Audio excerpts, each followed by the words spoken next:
देखिए, using appropriate properties of addition find the following. ये बीच में प्लस या माइनस लगे हुए हैं, इनको सॉल्व करना है। कैसे करते हैं? अप्रोप्रिएट प्रॉपर्टीज़ भी यूज़ करना है, यहाँ पे ये भी बताया है। तो आपको ये पता है कि इस सवाल में तो देखिए डिनोमिनेटर इसका और इसका सेम है, तो इन दोनों को साथ में रखकर अलग अलग एलसीएम लेके सॉल्व कर लेंगे और इसका इसका एलसीएम लेके अलग अलग सॉल्व कर लेंगे। लेकिन ये वाले सवाल में, ये सवाल हम बता चुके हैं, ये वाला सवाल में क्या करना है, इसमें देखिए सबके डिनोमिनेटर अलग अलग हैं, सबके डिनोमिनेटर अलग अलग है।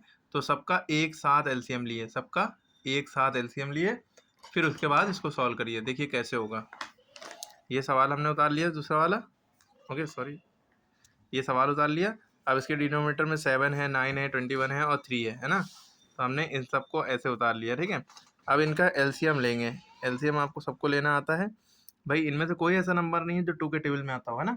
लेकिन 3 के टेबल में 9 आता है और 3 आता है, 21 भी आता है। तो 3 से करेंगे, 2 से नहीं करेंगे, 3 से करेंगे। 3 के टेबल में 7 नहीं आता, उतार दिया। 3 के टेबल में 9 आता है, कितनी बार में? 3 था 9, 3 लिखा। 3 के टेबल में 21 कितनी बार में आता है? 3, 7 था 21, है ना। फिर 3 के टेबल 3 1 बार में आता है, ओके। फिर इसके बाद 3 अभी भी बचा है, 7 नहीं आता, उतार दिया 3 के टेबल में। 3 1 था 3, 7 नहीं आता, उतार दिया। 1 लिखा था, उतार दिया। अब 7 7 1 था 7, 7 1 था 7। देखिए सब हो गए, 1 1 हो गया, सवाल खत्म। अब एलसीएम एलसीएम जो होता है, इन सारे ही नंबरों को मल्टीप्लाई कर दो। 3 3 था 9, 9 7 था 63, कितना आया? 63। तो इन सब का एलसीएम कितना आया? नीचे वाले नंबरों का, इन सारे ही नंबरों का एलसीएम कितना आया?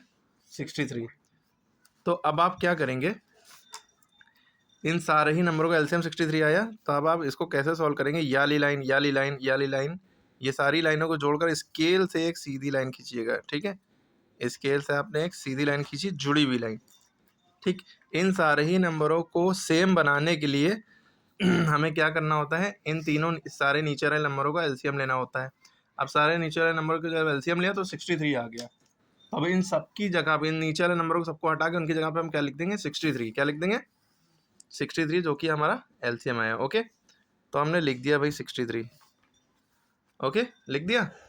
अब हम क्या करेंगे, 7 का टेबल इतनी बार पढ़ें कि 63 आ जाए। टेबल जरूर याद होना चाहिए। टेबल नहीं याद हो तो क्या करिए, इन सारे ही नंबरों से आप 63 को डिवाइड करते जाइए। 7 से 63 को डिवाइड करेंगे तो भी मतलब टेबल ही लॉजिक लगेगी।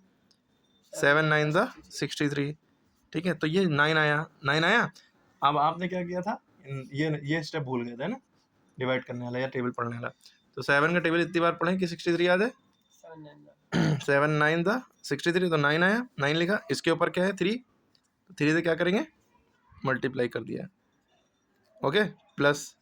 अब इस पे आए, 9 का टेबल इतनी बार पढ़िए कि 63 आ जाए। 9 7 था 63, तो 7 बार में आया, 7 लिखा, इनटू इसके ऊपर जो है उससे मल्टीप्लाई। अब ये प्लस माइनस माइनस हो गया। प्लस माइनस माइनस होता है ना, सेम साइन प्लस होते हैं। प्लस प्लस प्लस होता है, माइनस माइनस प्लस होता है, बाकी सब माइनस होता है, चाहे प्लस माइनस हो चाहे माइनस प्लस, ठीक है। अब 21 2 दा 42 होता है, 3 दा 64। अगर नहीं समझ में आया कि 21 के टेबल में 63 आता है, तो 21 से 63 को डिवाइड कर लिए तो 3 बार में आएगा, ठीक है। 3 से अब 5 को मल्टीप्लाई कर दिया। अब आप कहेंगे सर यहाँ तो माइनस लगा था, तो हमने इसका काम पहले ही खत्म कर दिया। प्लस माइनस माइनस पहले ही कर लिया, ठीक है। यहाँ माइनस मत उतारिएगा। प्लस 3 के टेबल में 63 कितनी बार में आता है? अगर आप नहीं पढ़ पा रहे हैं, आप सोचते हैं 3 10 30 तक टेबल होता है, ऐसा तो नहीं। टेबल इनफाइनाइट तक होते हैं, अनलिमिटेड। तो आप क्या करिए, 3 से 63 को डिवाइड कर लीजिए। जिसका टेबल ना पढ़ पाए उससे इसको डिवाइड कर लिए।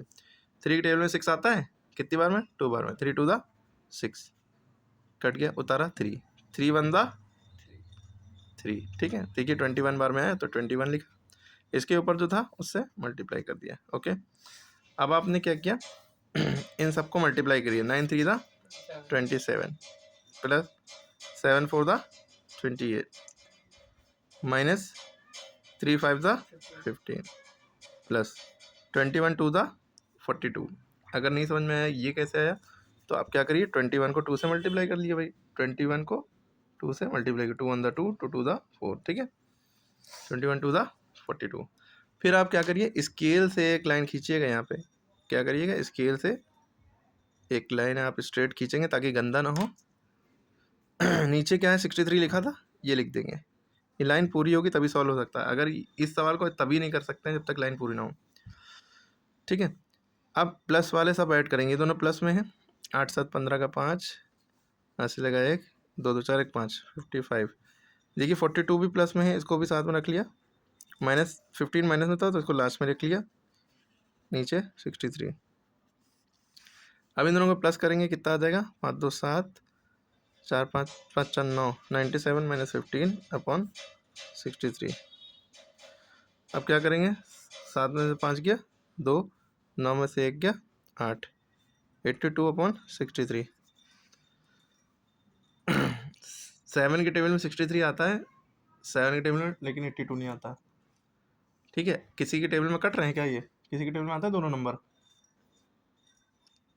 भाई 3 के टेबल में ये आता, ये नहीं आता। 2 के टेबल में ये आता, ये नहीं आता। अब आप क्या करेंगे? अब आपके पास ऑप्शन बता, जब कट ना रहे हो, ना समझ में आ रहा हो, तो आप इससे इसको डिवाइड कर दिए। क्या करिए? रफ कॉलम में भाई जो नीचे लिखा होता है वही बाहर रहता है। 63 नीचे तो ये बाहर रहेगा, ऊपर वाला नंबर अंदर रहता है।